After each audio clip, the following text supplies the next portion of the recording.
Alors, pour attaquer ce marché-là, donc en effet, il y a les PWA, mais il n'y a pas que. Hein, il y a une guerre des plateformes qui est en jeu. Alors, on a connu la guerre des OS mobiles, mais finalement, il y a une autre guerre qui est en train de se préparer entre les différents acteurs. Finalement, la plateforme, ça va être le navigateur, parce que la plupart des applications demain vont être web.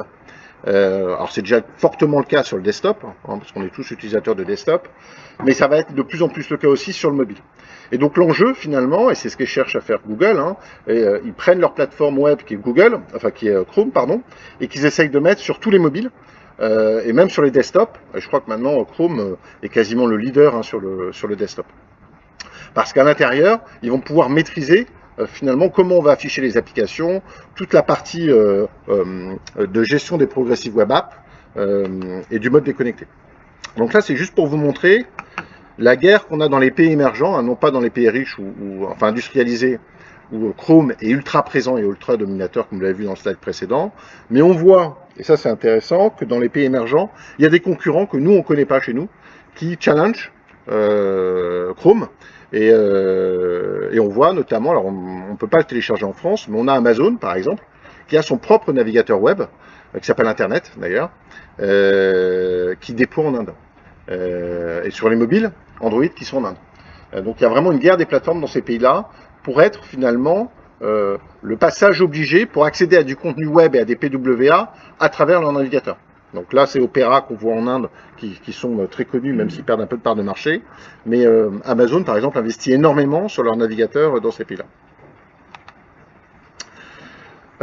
Donc Chrome sur mobile, maintenant en tout cas, c'est extrêmement présent.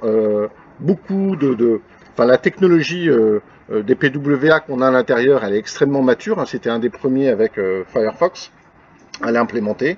Donc voilà, c'est juste pour dire que Google est extrêmement présent et pousse beaucoup ces plateformes. Alors Google, c'est aussi un paradoxe, et je termine sur ce slide. J'ai même de l'avant, donc c'est parfait. Pour vous expliquer un petit peu le paradoxe qu'on a, parce qu'on a trois axes pour attaquer ces marchés-là. On a les PWA que je viens de vous expliquer, mais on a aussi le monde du natif. Hein. Google pousse récemment, depuis 2 ans, Kotlin. On était sur Java sur plateforme Android mobile, mais ils poussent voilà, depuis 2 ans, depuis qu'ils ont fait l'annonce à Google I.O., le langage Kotlin pour les développeurs. Et maintenant, quasiment tous les développeurs de Web Agency, sinon c'est qu'ils ne sont pas bons, ils développent tous les nouvelles applications basées sur ce langage qui est Kotlin, hein, qui est devenu la référence. Et ça a été très stratégique pour eux parce que Google n'était pas prêt. Hein, c'est très rare que Google, notamment pour tout ce qui est plateforme de développement, utilise des langages qu'ils n'ont pas eux-mêmes développés ou qui ne sont pas entièrement open source. Ils essaient de sortir de Java. Dart n'était pas prêt. Et donc, il y a une poussée assez forte au sein de Google, notamment de certains Français comme Romain Guy, de pousser le langage Kotlin. Et donc, Google a accepté, ils ont fait un deal avec JetBrains, mais en conséquence de quoi, ils ont demandé à JetBrains de créer une fondation pour pas que le langage appartienne à une société commerciale. Et comme ça, ils peuvent maîtriser un petit peu le langage et ils ne dépendent pas d'un éditeur. Mais en parallèle de ça, il y a un mois, Google a annoncé leur framework de développement multiplateforme qui s'appelle Flutter, qui est basé sur Dart. Donc ils sont en train de jouer sur 2 tableaux. Hein, ce qui est intéressant, je pense que ce qui va se passer, c'est qu'ils vont tout faire pour que Dart devienne le langage de développement principal en multiplateforme et que ce soit pour du web de PWA, mais aussi sur du natif, et d'utiliser ce framework qui est en version 1, donc qui vient d'être lancé. Donc voilà, ils tirent sur 3 tableaux en ce moment, et on verra dans quelques années ce qu'ils annonceront à I.O. cette année. Puis en parallèle de ça, il y a la stratégie de l'OS. On sait tous que Google a 2 OS, alors surtout un qui est Android, le deuxième qui est Chrome OS, alors qui n'est pas très connu en France, mais il faut savoir que Chrome OS, il y a plus d'ordinateurs Google Chrome OS qui se vendent aux États-Unis que de Mac. Chrome OS, les PC Chrome OS de Google, ils ont 80% du marché de l'éducation aux États-Unis. Donc c'est stratégique pour Google, cet OS, et ils en ont 2. Hein, donc ils ont sur le PC, sur le desktop, et sur le smartphone. Et donc il y a une velléité forte de réunir les 2. Alors ils ont commencé à le faire. Maintenant sur Chrome OS, on a les applications Android qui sont supportées, on a même Linux, et ils sont en train de travailler sur un nouvel OS qui va fusionner finalement ces deux technologies, qui s'appelle Fuchsia, qui va être basé comme par hasard sur Flutter et sur Dart pour toute la partie HM. Donc ça va vraiment dans la stratégie et ça nous donne un peu de la visibilité. Alors est-ce qu'ils vont réussir ou pas? On verra bien. Est-ce qu'ils vont prendre des parts de marché? Mais en tout cas, ce qui est sûr, je peux vous l'assurer, si on se revoit dans 5 ans, tous nos téléphones seront sur du Fuchsia et plus sur Android. Et la plupart des applications natives ou PWA seront développées avec le framework Flutter et le langage Dart. Donc voilà pour la vision que je pouvais vous donner, qui m'est propre, hein, on verra comment ils vont faire, mais c'est assez intéressant, voilà, parce que tout n'est pas encore écrit. Ce qui est sûr, c'est que les pays émergents, c'est stratégique pour Google et les autres acteurs dans le monde. Il y a un marché beaucoup plus important que dans les pays industrialisés, et il y a encore tout à faire, et Google n'est pas encore leader sur ce marché-là. Voilà, ça fait 12 minutes de ma présentation, merci beaucoup.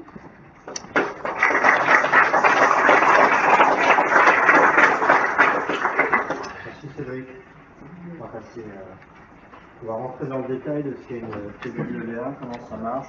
Ça, je peux laisser. Ouais, Voilà. je te remercie. Je t'en prie. Pardon.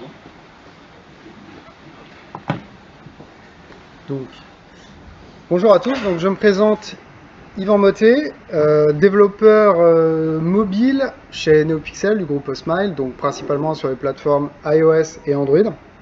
Donc tout ce dont vous a parlé Cédric, Kotlin, Java, Swift et le reste, et Flutter qu'on commence un petit peu aussi à regarder. Oui, c'est vrai. Alors, donc ici, nous aussi, on s'intéresse au PWA, et justement, là, je vais vous parler un petit peu plus en détail derrière comment ça fonctionne. Sans rentrer trop dans les détails, de manière light, mais derrière, qu'est-ce qui est mis en œuvre pour avoir une PWA, justement.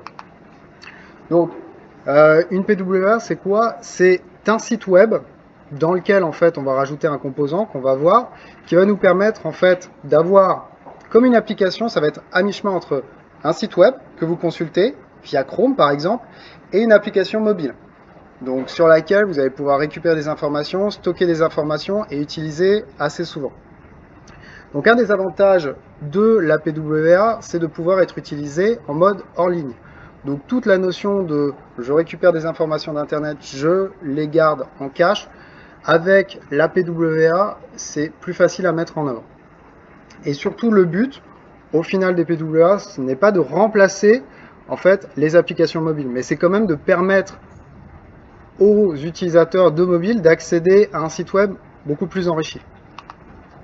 Donc le composant principal que vous voyez ici, le fameux service worker. Alors derrière ce terme un petit peu barbare, il faut imaginer que vous avez un cerveau, vous avez un morceau de code qui va tourner en fait et qui va pouvoir par exemple intercepter tout ce qui va être gestion des appels réseau et surtout aussi ce dont je parle, la mise en cache en fait, la sauvegarde des informations.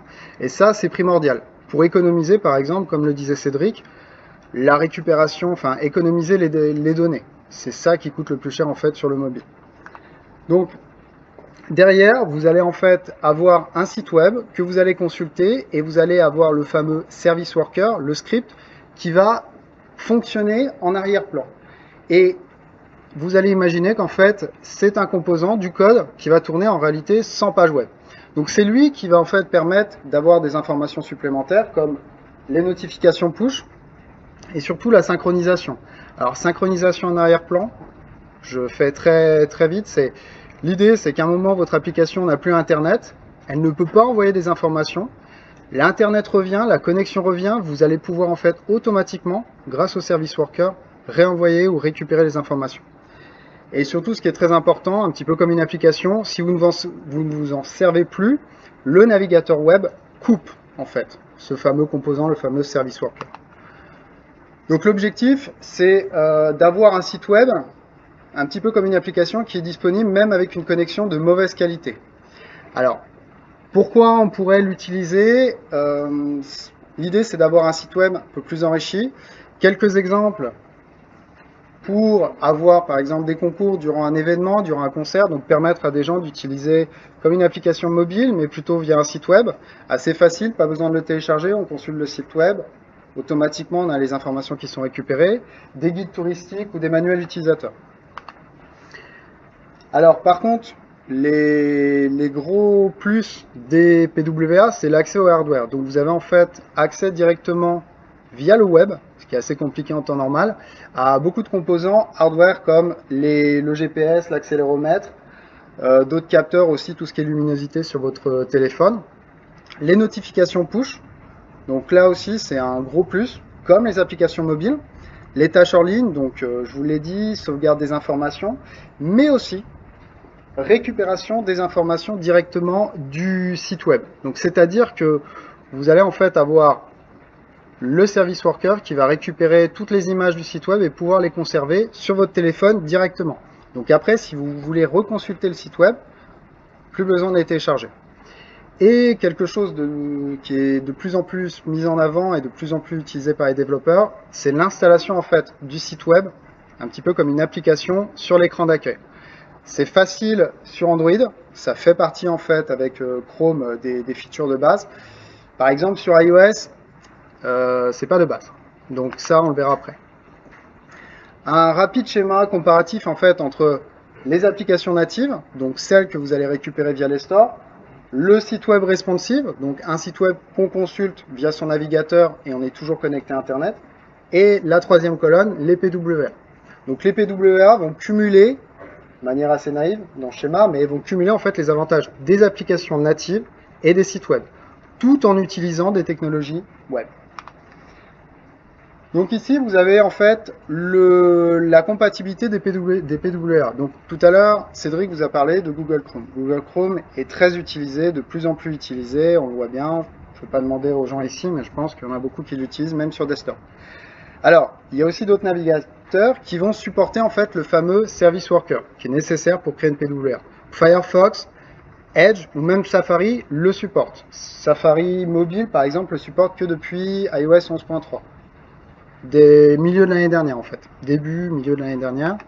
Alors ensuite, si on regarde tout ce qui va être API pour mettre en cache, donc c'est-à-dire ce qui va nous permettre via le service worker et le code fourni de stocker les informations. Là, on a pareil une compatibilité qui se fait à peu près sur tous les navigateurs. Par contre, là où ça se corse, c'est dès qu'on veut utiliser le web push, donc c'est-à-dire récupération de notifications push comme vous pouvez avoir sur une application native. Là, eh bien, Safari déjà s'arrête. Il n'est pas compatible encore avec cette feature-là. Donc ce n'est pas encore développé.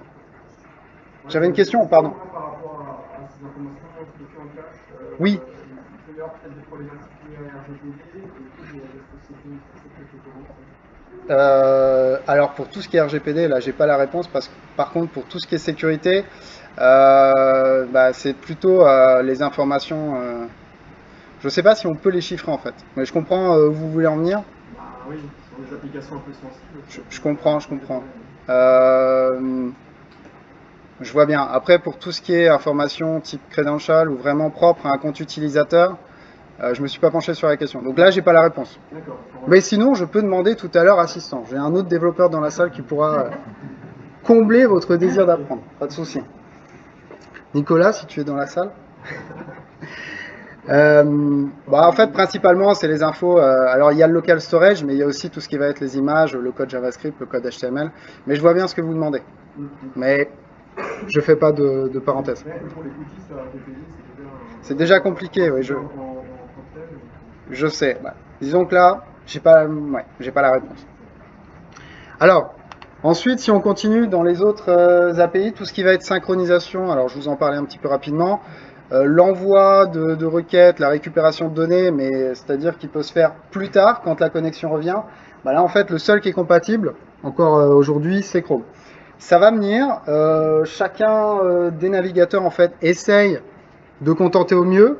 En fait il y a toujours une liste de features à implémenter pour être compatible avec tout ça, mais principalement c'est Chrome qui l'emporte.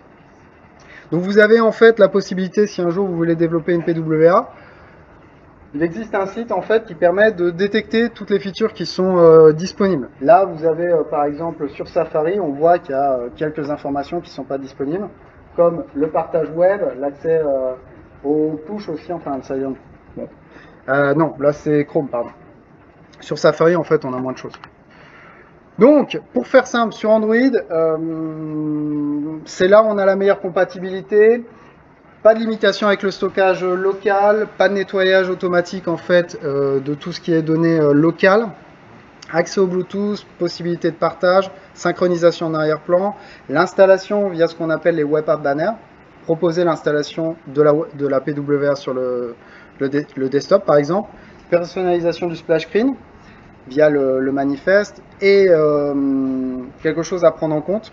Comme une PWA est un site web qui fonctionne dans Chrome, si l'utilisateur par malheur ou mégarde nettoie le cache de Chrome, toutes les données disparaissent. Bon, voilà, ça, faut le savoir. Donc, je rentre pas dans les détails, mais il faut imaginer que quand un utilisateur Android installe une PWA, ça va générer une pseudo-application native, en fait, ce qu'on appelle un web APK. Donc, ça génère en réalité un petit fichier qui contient les ressources et il le stocke comme une application native sur votre device. Donc après, sur iOS, qu'est-ce qu'on peut faire? Accès à la géolocalisation, comme dans le web, accès à certains capteurs, accès à Omed, gyroscope, boussole, accès à la caméra. Alors on a détecté sur certains POC certains problèmes depuis iOS 11.3. Le text-to-speech, sortie audio, Apple Pay aussi, via les API web qui sont disponibles, et tout le reste, WebAssembly et autres. Donc, par contre, qu'est-ce qu'on ne peut pas faire sur iOS? Plus de limitations. Les stockages hors ligne. Alors, vous êtes limité à 50 mégaoctets. Le cache aussi d'une PWA, en tout cas sur iOS, c'est plus agressif. Il est nettoyé si elle n'est pas utilisée pendant un certain temps. Je ne connais plus le délai. Pas d'accès au Bluetooth, pas d'accès au beacon, forcément, Touch ID, Face ID et plein d'autres choses. Donc c'est un petit peu plus limité. Ça va s'améliorer. On voit que dans la roadmap d'Apple, il y a des choses qui vont arriver. Pas de code en arrière-plan non plus, quelques problèmes sur l'iPad et surtout pas de notification push. Ça, c'est le principal problème par rapport à une application native. Je pense que ça va venir, en tout cas, avec les prochaines versions d'iOS et de Safari. Il y a encore pas mal de bugs sur iOS. Ça, c'est pas la faute à Google, c'est la faute à Apple. Donc, pas de splash screen et bon, sur le support aussi de l'iPhone 10. Bon, ça, c'est un écran un petit peu particulier. Voilà, pour faire très simple. Alors, les PWA, le point en fait vraiment principal, c'est qu'il n'y a pas de store. Donc si vous voulez aller sur une PWA, il faut aller sur un site. Au final, c'est ça. Alors, c'est vraiment une volonté de Google, hein, c'est de ne pas avoir en fait de store. Par contre, les PWA, vous en entendrez parler tout à l'heure, elles peuvent être indexées par Google en fait. Parce que, étant donné que c'est un site web, on va pouvoir les retrouver plus facilement. Toujours pareil avec le fameux, avec Chrome en fait. Et le moteur de recherche. Quelques exemples, il y en aura d'autres qui viendront. AliExpress, Twitter, je pense que cette icône, je n'ai pas besoin de le présenter. Forbes, Starbucks et aussi l'équipe, donc qui a une PWA. Pour info, vous pouvez savoir si un site web a une PWA, il suffit, via les outils développeurs dans l'inspecteur, on peut voir si une appli a en fait un service worker qui tourne. Alors ça, cherchez sur Internet, dans Google Chrome vous l'affiche en fait. Alors, quelque chose d'assez intéressant par rapport à l'état actuel des PWA, c'est que pour créer une PWA, dans ce qui se dit et ce qu'on peut trouver comme sondage, dans les développeurs, au moins 40% utilisent Angular. Donc, si vous faites du développement web, si vous avez l'habitude d'utiliser par exemple ce framework-là, tout à fait possible de créer une PWA avec cela, pour tout ce qui est partie front. React.js, 37% et un peu moins Vue.js. Pareil pour les frameworks CSS, pas de souci, on reste dans les techno web. Si vous aimez Bootstrap, vous pouvez l'utiliser, il y a au moins 50% des devs qui l'utilisent. Material UI ou Semantic UI, voilà. Alors maintenant, pourquoi les développeurs préfèrent utiliser les PWA et pourquoi nous, quand on a des demandes vis-à-vis des clients, on va peut-être mettre en avant la PWA, c'est par exemple garder ou conserver le site web et permettre d'avoir en fait tout ce qui est gestion du cache. Favoriser aussi l'installation du site web directement sur le home screen et les notifications push dans le web, donc via en fait une application un peu plus complète. Donc voilà en fait pour l'état actuel des PWA. Et je suis, désolé, tu peux accélérer, suivant.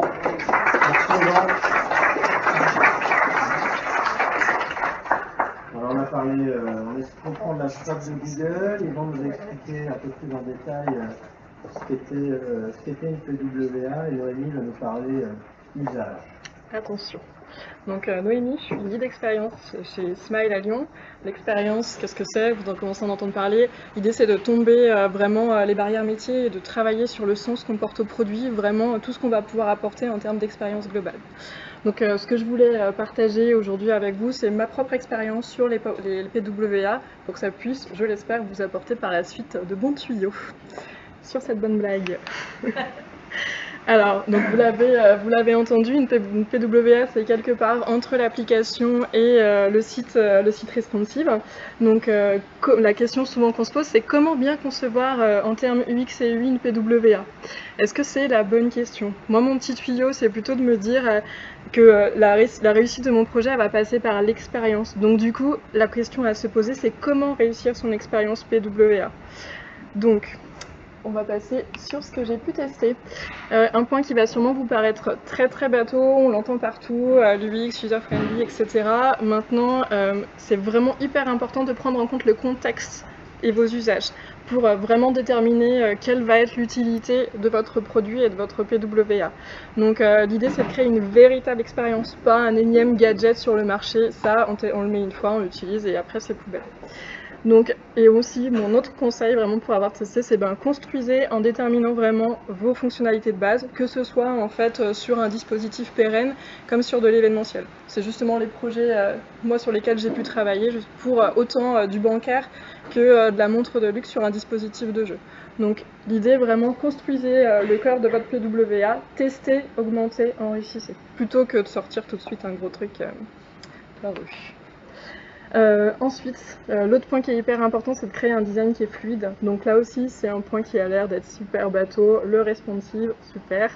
Maintenant, un navigateur, c'est autant d'endroits disponibles en fait, autant de devices. Donc vous allez pouvoir trouver ça sur des bornes n'importe où, sur vos téléphones. Donc l'idée, c'est vraiment de penser à travailler vos grilles. Pour moi, c'est un truc hyper important. C'est pas parce qu'on n'est pas créatif qu'on ne doit pas penser à sa grille. C'est là-dessus que vont venir se repositionner en fait tous les éléments, tout votre contenu. Donc ça amène vraiment derrière à se poser des questions en termes de composants. Donc le composant, il va être pérenne, c'est le design system, c'est vraiment tous ces éléments-là qui vont vous permettre d'avoir un produit qui est évolutif et surtout qui va pouvoir créer un usage qui est plein de sens. Donc un autre point sur lequel j'aimerais bien qu'on s'attarde, c'est la typo et les règles d'affichage du texte. Pour moi, c'est hyper important. Le texte, c'est la plupart de nos services. C'est ça aussi qui fait passer l'information. Donc il faut vraiment réussir à travailler toutes ces règles d'affichage. Une fois qu'on a fait ces grilles et ces composants, si la typo, on ne la règle pas d'un device à un autre, c'est la catastrophe. Je vais lire 3 mots ou je vais lire 15 blocs et puis je vais les jeter. Alors... Ensuite, un autre point qui va être hyper important, c'est de designer un écosystème qui fait du bien. Alors pourquoi qui fait du bien? Parce que c'est quelque chose avec lequel on va créer du sens. Aujourd'hui, on fait tous des produits, des services digitaux en fait. Donc derrière, ce qui vraiment est fort, c'est de créer un lien à l'utilisateur. Pour ça, ça passe vraiment par le graphisme, par l'ambiance, par tout ce qu'on aura mis en place sur cet écosystème en fait. Donc créer du sens et de l'attachement. Vraiment, c'est un point sur lequel il faut pas zapper. Donc pour ça, moi j'insistais sur les typos, je le remets. Vérifiez la lisibilité sur tous les écrans, parce que ça peut marcher à un endroit, mais ça peut ne pas marcher ailleurs. Ça a l'air complètement bête, mais parfois ça fait vraiment la différence. Appuyez-vous sur des typos natifs, si besoin, Roboto sur Android, San Francisco pour iOS, etc. etc. Voilà, un autre point pour moi, c'est un vrai cheval de bataille, c'est les couleurs. Attention, c'est super, vous avez plein de teintes à utiliser, c'est joyeux, c'est beau, ok. Maintenant, ça va pas forcément faire passer votre message. Donc limitez vos gammes de couleurs. Appuyez-vous sur une ambiance, un univers. Alors justement, c'est le dispositif de jeu sur lequel je travaille. Attention, vous n'aurez droit qu'à cette info ce soir dessus, ça va sortir en mars. Mais voilà, un univers coloré, ça peut marcher. Simplement, il faut savoir le doser, le nuancer et rajouter par-dessus une couleur un peu peps pour que ça réveille votre écran. Ensuite, hiérarchiser les éléments par des styles graphiques. Bon ben voilà, ça encore une fois, c'est les chartes graphiques qu'on est en train de faire évoluer sur des design systems. Travailler vraiment à donner du sens à l'information en fait. Et puis une dernière petite touche personnelle qui pour moi compte beaucoup, travaillez aussi vos icônes, arrêtez les banques d'images, les flat icônes et tout ça. Ça va, ok, c'est très bien pour donner une information. Maintenant derrière, c'est ça qui va aussi porter du sens, porter l'information, valoriser votre contenu en fait. Et puis aussi accessoirement, ça fait une identité un petit peu différente des copains. Adopter, alors là on commence vraiment à rentrer dans les spécificités, on était sur quelque chose de plus générique, spécificité PWA. Donc en fait vos utilisateurs ils vont pas se soucier de savoir si vous êtes sur une PWA ou sur une application, un site mobile, ils en ont rien à faire, ils veulent juste être sur quelque chose en fait qui va être immersif et qui va donner envie. Donc là pour moi... Ah, ouf. Alors pour moi vraiment c'est quelques petits tuyaux vraiment pour profiter de sa PWA. Donc appuyez-vous sur le navigateur en utilisant la même teinte, on le verra dans l'exemple suivant, ça peut donner une cohérence globale. Derrière, utilisez les composants type application. Donc du coup les tab bars, les boutons flottants, les boutons back. On doit donner l'impression de quelque chose, enfin on doit pas juste donner l'impression d'ailleurs, c'est un grosse erreur ce que je dis, on doit être immersif, on doit être fluide en fait, vraiment fluide et simple d'usage, ça doit être naturel. Donc du coup appuyez-vous dessus. Et puis surtout libérez l'espace des navigateurs et autres barres qu'on peut retrouver. Donc là on est sur Safari et on voit bien qu'on a les deux machins un peu chiants là, on passerait les mots. Mais donc du coup voilà, une fois que sur Tinder, une fois que je vais avoir ajouté en fait l'application à mon écran de bienvenue, je vais pouvoir bénéficier, on le voit honnêtement, de vraiment tout l'espace. Donc ça c'est des points qui pour moi sont hyper importants pour être dans quelque chose d'immersif en fait. Là on voit bien, c'est un exemple, d'ailleurs je vous invite à lire cette étude de cas de Pinterest sur leur PWA en fait. Ici, on peut faire les jeux de cette erreur, il n'y en aura pas. Quelle est la différence entre l'application en fait et le site mobile, et le PWA? Rien, on retrouve les comportements mobiles. C'est une PWA, c'est fluide, c'est léger, le poids de téléchargement, enfin le poids sur votre ordi, sur téléphone ou ailleurs, il va être hyper léger, donc c'est tout avantage. Ensuite, vraiment, c'est travailler le détail. C'est ça qui va faire aussi que vos produits, il est cohérent, il est global en fait, vous êtes dans les finitions. Donc pensez bien, vous avez fait vos 6 mois de projet, vous êtes à la fin, ce qui est important c'est de rester là-dessus et de se dire, il me reste des petites choses. Donc créer l'équipe d'installation, c'est ça aussi qui fait la différence. Ça passe par le splash screen, vous pouvez passer sur du JPEG tout bête à la petite animation que vous importez, la favicon, les écrans finalement pour le partage sur les réseaux sociaux, les petites icônes que vous retrouvez ici en fait, ça il y en a une douzaine à réaliser. Donc voilà, tout ça c'est les petits détails qui vont faire la différence. Ici on voit l'exemple justement de quand je suis sur un dispositif qui est global, la couleur de l'application, de la PWA, se retrouve dans le navigateur. Donc ça, c'est pour être sur un point vraiment global. Voilà, moi, mon petit tip, c'est qu'il existe des outils en ligne, on en fait ce qu'on veut, mais c'est plus facile que de tout faire. Hop.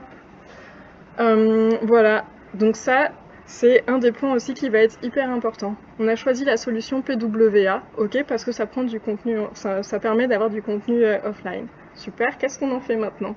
Donc c'est un des choix entrant dans votre conception, mais ce qui va permettre d'aider, au-delà du fait d'emmener du contenu, c'est de signifier vraiment à votre utilisateur que derrière, vous allez faire en sorte que son expérience, elle soit en fait vraiment transparente, qu'il soit hyper confortable. Donc le rassurer, lui dire, par exemple avec cet écran, bon bah là, je suis dans le métro, on t'a emmené ton contenu, mais celui-là, on n'avait pas eu le temps de le mettre, ben, on a quand même pensé à toi, tu le retrouves par la suite. C'est vraiment signifier les états, les petits comportements. Ça, c'est un exemple parmi d'autres. Mais... Et puis le dernier point qui est hyper important pour continuer sur l'expérience globale, le lien vraiment à l'utilisateur, c'est les notifications. Les notifications, en fait, on a tous l'impression que c'est chiant, mais on en garde quand même un bon paquet. Parce que ça nous permet... Ça permet en fait, d'avoir de l'actualité. Si on nous a convaincus, on va la garder. Donc il faut penser à demander hey, tu veux pas t'abonner. Mais au-delà de ça, c'est vraiment faire le lien à l'utilisateur en lui donnant des nouvelles, en le faisant revenir. C'est un moyen de le toucher en fait. C'est hyper important. Et puis aussi un point qui peut avoir l'air anodin, on se dit l'éditorial, le ton. C'est pas très grave, c'est une notif. Grosse erreur, grosse erreur. Il faut pouvoir en fait vraiment travailler dès cet endroit-là la tonalité, le tone of voice pour en fait pouvoir se dire que derrière c'est encore global, que le lien il passe aussi par ces éléments-là. Il y a des tonnes de produits et de services en fait sur le marché. Ce qui fera la différence, c'est le lien que vous créez avec l'utilisateur. Dans toutes ces petites spécificités, en fait, vous allez pouvoir retrouver quelque chose qui fera le lien, qui sera immersif. Qui m'amène sur une petite conclusion. Donc voilà, La PWA, ça permet vraiment de garder le meilleur de l'application. Ça rend service, c'est léger, vraiment. Donc ça, c'est un point hyper positif. C'est fluide, c'est disponible, enfin tout le temps. Du coup, qu'est-ce qui nous arrête pour nous en servir? Pas grand-chose. Donc c'est justement dans toutes ces fonctionnalités, c'est les points présentés avant qui vont permettre d'avoir cet usage quotidien avec vos utilisateurs, quotidien ou pas d'ailleurs. Voilà, donc soyez engageants, soyez immersifs et votre appli, votre PWA, pardon, elle sera utilisée. Voilà.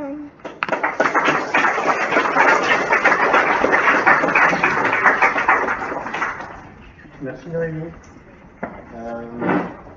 J'espère que vous êtes toujours réveillés. On va passer à un assez gros morceau. Et c'est une demande relativement récurrente que nos clients et nos équipes de développement.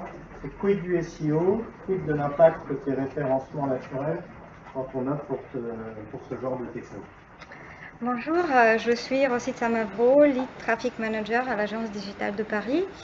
Je suis là pour vous expliquer ce que j'ai compris sur les PWA en fait et comment en fait un SEO peut faire en sorte à ce que votre application puisse prolonger l'expérience de l'utilisateur en dehors de votre application. Donc pour lui permettre justement d'être mieux informé de vos produits. Quand vous traversez par exemple une rue commerçante et que vous passez aux côtés d'un store qui a une PWA que vous avez consulté, donc on va pouvoir éventuellement vous pousser des annonces aussi avec Google à travers votre PWA et les informations qu'elle nous renverrait. Mais qu'est-ce que c'est une PWA et pourquoi en fait l'OSO a autant de difficultés, comme Google d'ailleurs, avec les PWA ou les applications natives? Tout simplement parce que Google, comme vous avez pu le voir là, il recherche quelque chose qu'il puisse comprendre, c'est du texte, des liens, pour pouvoir indexer tout cela. Souvent les PWA sont des pages, des applications à page unique elles sont construites essentiellement à base de JavaScript. C'est pour cela que je vais plus vous parler du JavaScript en général plutôt que du PWA, puisque c'est le gros enjeu. Comment en fait restituer cette information pour Google. Les service workers, c'est du JavaScript. Donc en SEO, il y a le SEO traditionnel, donc il faut restituer à Google, rendre des informations explorables, qu'il puisse les découvrir, parce que s'il ne voit pas vos liens, il ne va pas découvrir votre contenu, il ne va pas être en capacité de restituer ce que votre application native ou PWA pourrait proposer à ses utilisateurs. Donc on a besoin de restituer le contenu. Alors est-ce que Google crawl le JavaScript? Oui. Au dernier Google I.O., Google nous annonce qu'il crawl le JavaScript, mais pas que des PWA, juste en général, et il le rend avec son navigateur Chrome 41. Ce qui rend en fait le travail d'un SEO encore plus difficile, puisque ce que Google va restituer, c'est peut-être juste quelque chose qui est cassé, puisque nous exécutons le même code avec des navigateurs récents, alors que Google, il utilise un navigateur d'il y a 4 ans. Voilà, en fait, techniquement, ce que ça donne, la vision de Google par rapport à notre contenu, qu'est-ce qui se passe en fait dans un site, côté utilisateur et côté moteur de recherche. En fait, l'utilisateur, il va demander, il va être sur un navigateur qui soit sur son portable ou sur son desktop, peu importe.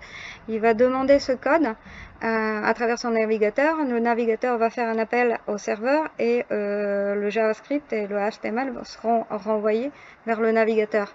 Le crawler, lui, pour sa part, c'est les points 4 et 5 Vous aurez cette slide, vous allez pouvoir peut-être rentrer plus en détail après là, puisque c'est quand même pas mal technique. Donc le crawler, il va essayer en fait de indexer ce qu'il voit dans 10 secondes, 10 millisecondes sur votre site, dans un premier temps. Et ensuite, il va peut-être revenir ou pas en fonction de comment sont construites vos JavaScript.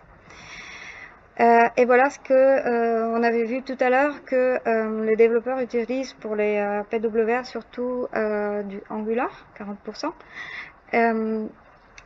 C'est ce que voit nativement, en fait, c'est une erreur de Google. C'est ce qu'il voit, le robot, quand il parcourt une page Angular, elle est vide en fait. Pour d'autres scripts, il peut ne pas peuvent gêner en fait l'exploration des liens, peuvent gêner aussi ce que Google peut découvrir, peut restituer en fait dans son navigateur Chrome 41.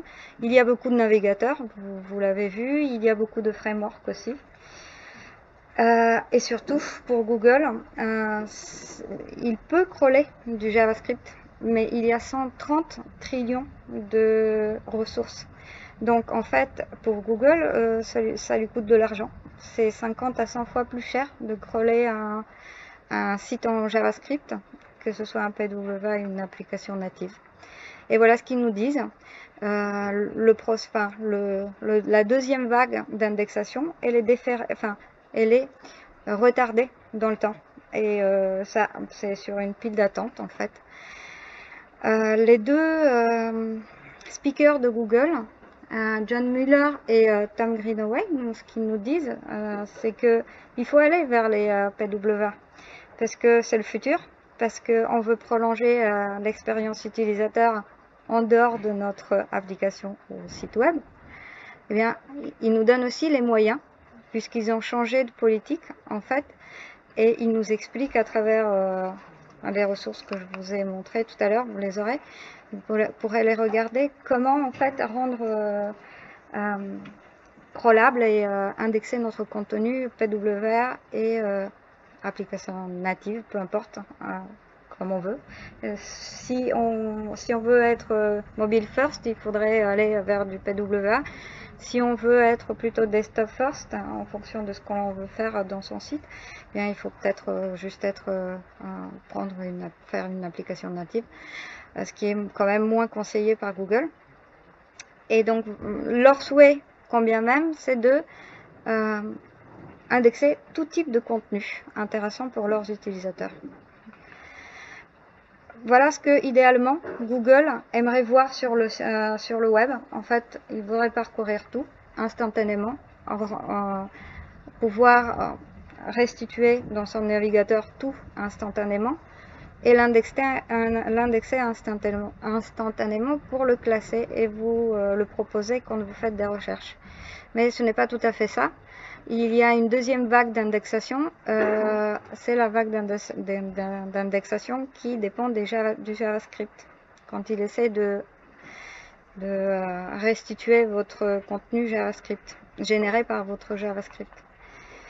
Voilà à quoi ressemble le process de Google. Donc il a son budget de crawl pour votre site. Je ne sais pas combien de personnes dans la salle ont une idée de ce que c'est un process SEO standard, mais en fait il s'agit de crawler un site, de l'indexer et de le restituer aux utilisateurs. Et cette phase-là, elle est différée quand dans notre site on a du JavaScript. Et d'ailleurs, en fait, il peut y avoir le JavaScript génère beaucoup d'erreurs en fait. Donc l'attention quand on crée des sites avec beaucoup de JavaScript ou en full JavaScript, il faut redoubler d'attention, tout simplement en SEO. Pourquoi? Parce que ça peut prendre du temps en fait à ce que Google vienne indexer notre contenu. Et si on a un site qui, par exemple, c'est un site de petite annonce pour des voitures d'occasion, il va rendre le même service que d'autres sites, que d'autres concurrents. Et à ce moment-là, si les gens qui publient dans votre site ne voient pas leurs annonces en fait au même moment que quand ils sont publiés sur d'autres sites, eh bien certains peut-être préférer le site qui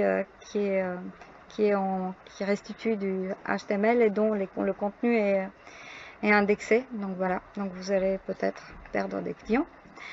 Comment faire pour que le contenu, votre contenu, si vous avez des applications JavaScript, comment le restituer correctement pour que Google puisse le lire de la meilleure manière? Alors, dans ces slides-là, j'ai résumé en fait 4 ou 5 ou 10 slides de Google. Je vais essayer d'être rapide, je n'ai peut-être pas non plus autant de connaissances qu'eux. Il y a le rendering côté client, le rendering côté serveur, le hybride rendering en fait qui est une restitution hybride qui est très difficile,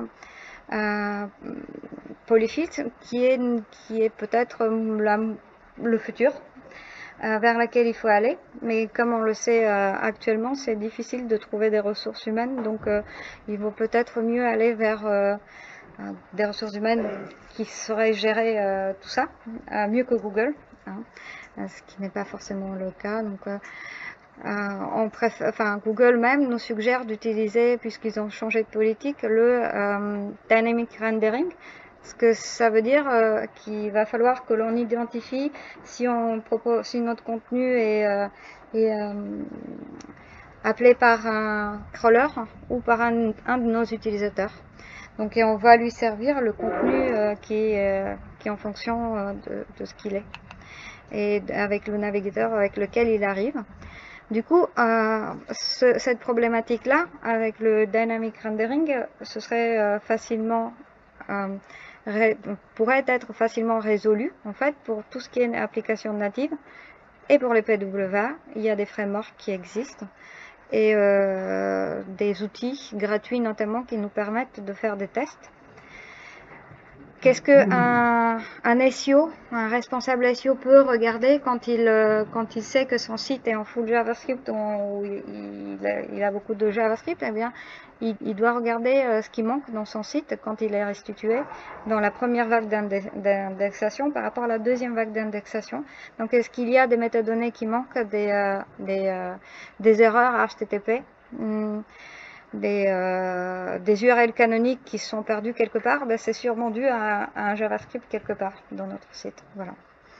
Et après, je vous donne un tout petit exemple en fait d'une PWA à gauche.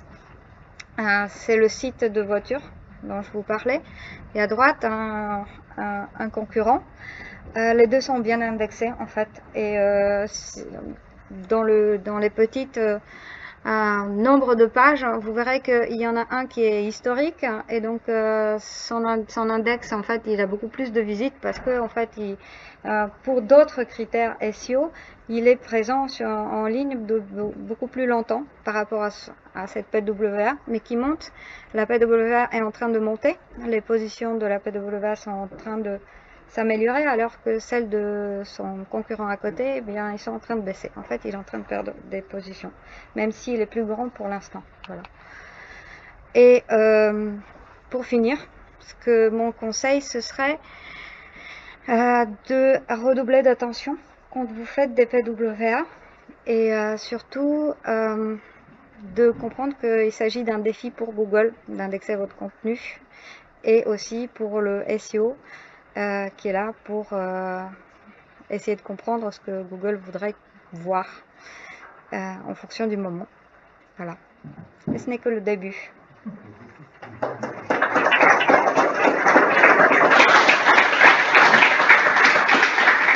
Merci aussi de ça. Je vous avais pas menti, c'est un bon morceau. On va passer à un sujet moins technique, plus léger, peut-être. Avec Martin et Michael qui vont nous parler d'un cas qu'ils ont fait ensemble.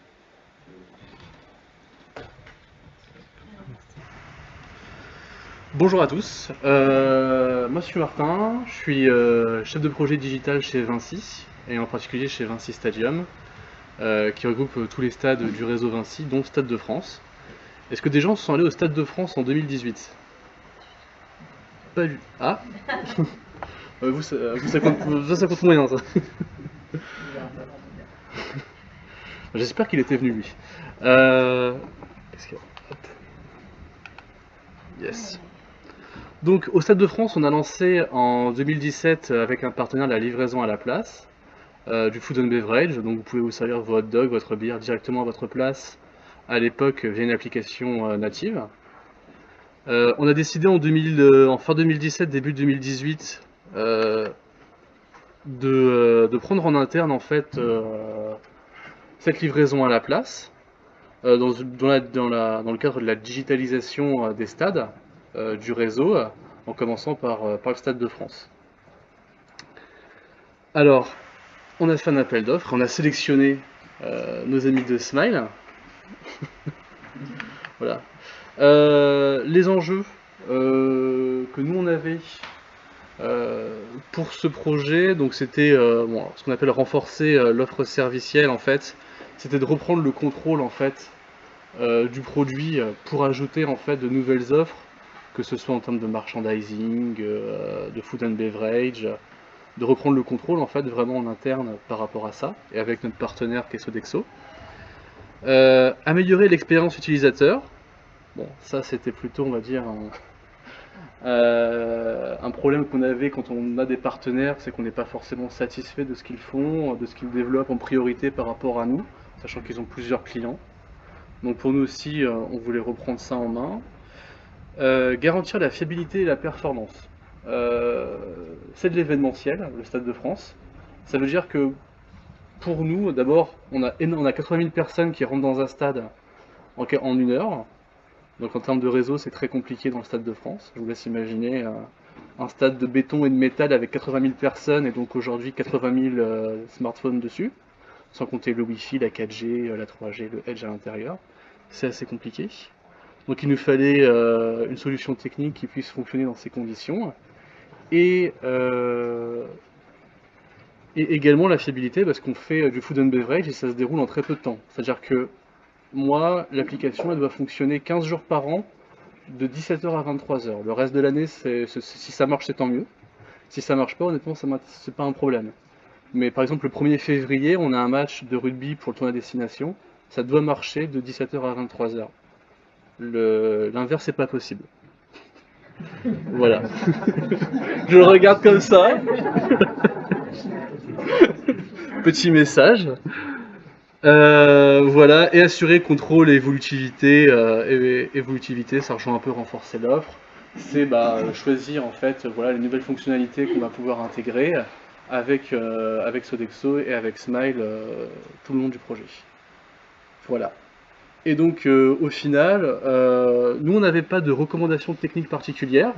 À la base c'était une application mobile, on est passé après sur du web.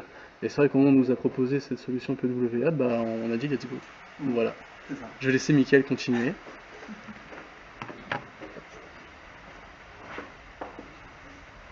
Bonjour à tous.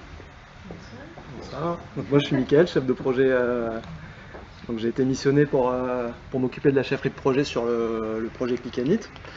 Je vais faire un petit rappel sur qu'est-ce que c'est de la livraison à la place.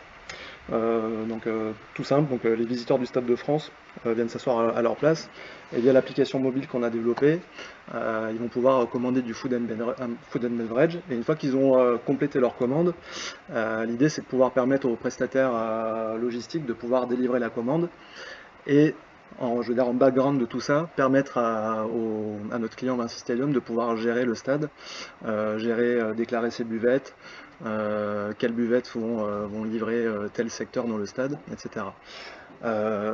Donc le dispositif qu'on a mis en place pour Vinci Stadium, il est composé de trois parties principales. Donc le premier choix technique qu'on a fait, c'est de se tourner vers une solution e-commerce qui s'appelle Silus. qui nous a permis d'adresser la problématique e-commerce un peu spécifique que Vinci Stadium avait. Et donc on a développé deux applications à destination de deux types d'utilisateurs qui sont différents. Donc les visiteurs du stade. Donc c'est l'application mobile Click and Eat qui permet de déclarer sa position dans le stade et par la suite de passer commande. Et un dispositif de préparation de commande à destination du prestataire logistique qui est Sodexo et qui est missionné par Vinci Stadium pour gérer la logistique des buvettes. Donc voilà, donc on a une application back-office, deux applications en front et qui communiquent via des API qui sont exposés par la brique Silus. Alors du coup, donc on a fait ce choix de dispositif donc pour répondre aux différents enjeux qui ont été listés par Martin tout à l'heure. Donc pour ce qui est de renforcer l'offre servicielle, donc le premier objectif c'était de fournir une nouvelle application. Donc Vinci a coupé son contrat avec son prestataire précédent. Donc là le but c'était de redévelopper une nouvelle application de commande à la place et également de fournir au prestataire des outils clés en main qui lui permettent de opérationnellement assurer lors des événements. Donc ensuite, en ce qui concerne l'amélioration de l'expérience utilisateur, donc pareil, il y a eu un peu deux volets. Donc le choix des Progressive Web Apps, il s'est fait assez naturellement côté application client, par le fait qu'on allait vraiment raccourcir le process on n'a plus d'installation d'application. Donc là maintenant, il suffit juste de visiter un lien, de cliquer dessus, on arrive sur l'application, on nous propose de la rajouter à l'écran d'accueil et le tour est joué. Donc là, en termes de UX, c'est beaucoup plus rapide pour ce qui est de l'acquisition. Et dans un autre volet, c'était de pouvoir fournir des outils vraiment légers et performants pour les prestataires afin qu'ils ne soient pas ralentis lors de leur préparation de commande. Donc là, on a vraiment une application qui se met à jour en temps réel. Dès que des nouvelles commandes arrivent, la commande pop et il n'y a plus qu'à cliquer pour traiter la commande. Donc, en ce qui concerne l'enjeu de fiabilité et de performance, donc pareil, le choix de la PWA s'est fait un peu naturellement par le fait que c'est une technologie qui est très légère et qui répond très vite. Et on a fait également le choix en termes d'architecture de se tourner vers les services Amazon. Et donc là, je pense qu'on a tout pris chez eux. Donc, pour ce qui est de l'hébergement autoscalé, donc on est chez Amazon avec, je crois que la référence, si je ne me trompe pas, c'est les machines virtuelles, les EC2. On a également utilisé un service qui s'appelle SQS chez Amazon, qui est un service de message queue qui permet d'absorber des pics de charge et un grand nombre de commandes passées en même temps. Et on a aussi également utilisé deux services qui sont un peu annexes, qui sont le service de notification SMS et le service de routage d'email transactionnel. Et enfin, donc pour assurer contrôle et évolutivité, donc ça c'était vraiment un des gros enjeux pour Vinci Stadium, c'était vraiment de reprendre la main sur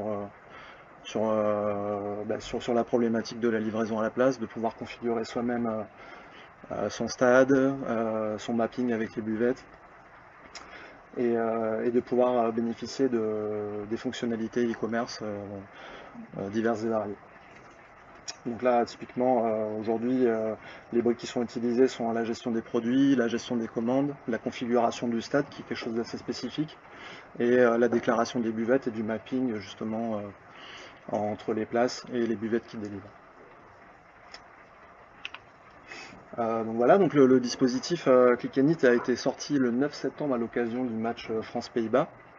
Ça a été un gros challenge parce que c'était le premier match de l'équipe de France après la finale de la Coupe du Monde remportée. Donc là, ils ont présenté la Coupe du Monde, le stade était rempli, donc il fallait vraiment assurer ce jour-là. Techniquement, ça a été un succès, je pense qu'on peut le dire. Voilà, merci. On a réussi à passer le cap des 1000 commandes sur le premier événement. Et donc là, aujourd'hui, on a déjà éprouvé le dispositif sur déjà 5 événements. Et la nouvelle saison d'événements va recommencer à partir de février avec des matchs de rugby. En mai, on aura la saison des concerts qui va commencer, qui est du coup... ça va être également un nouveau challenge parce que c'est pas forcément les mêmes enjeux, c'est pas la même façon de consommer. Donc voilà, donc une nouvelle saison s'annonce. Et pour le futur, donc on est déjà en train d'imaginer pas mal d'évolutions pour le dispositif. Toujours s'appuyant toujours sur les mêmes enjeux qui sont de renforcer l'offre servicielle. Donc là, on peut imaginer développer des interfaces sur des bornes interactives, développer une application, pareil, une progressive web app pour les runners qui sont les gens qui livrent les commandes. Donc on a le retrait en buvette qui est en cours. Aujourd'hui, on a déjà d'autres fonctionnalités qui sont en termes d'expérience utilisateur qui sont en train d'être développées, qui sont la communication en live avec le client et le support, ainsi que la mise en place de nouveaux modes de paiement. Donc là, aujourd'hui, on a rajouté Google Pay et Apple Pay comme mode de paiement additionnel. Ensuite, je sais qu'il y a un sujet qui intéresse Vinci, qui est un peu lié à tout ce qui se passe autour de l'intelligence artificielle, et qui pourrait avoir une application en termes de gestion de commandes intelligentes, qui pourrait permettre de détecter qu'une buvette elle va être beaucoup chargée. Du coup, on va essayer de décharger cette buvette et de router les commandes sur d'autres buvettes. Bon. Et après, en termes de contrôle et d'évolutivité, donc là on a pareil, donc ça c'est un enjeu très important pour Vinci, c'est de pouvoir utiliser le dispositif autre part que le Stade de France. Donc Vinci gère 5 stades, donc là le premier objectif ça va être de pouvoir utiliser cette application, le dispositif dans 5 stades en même temps potentiellement, et de pouvoir aussi, par le biais de la gestion multiprestataire, de pouvoir fournir de nouveaux types de produits qui vont être autres que du food and beverage, donc on peut imaginer des maillots de foot, des tas de choses. Voilà, je vous remercie pour votre écoute.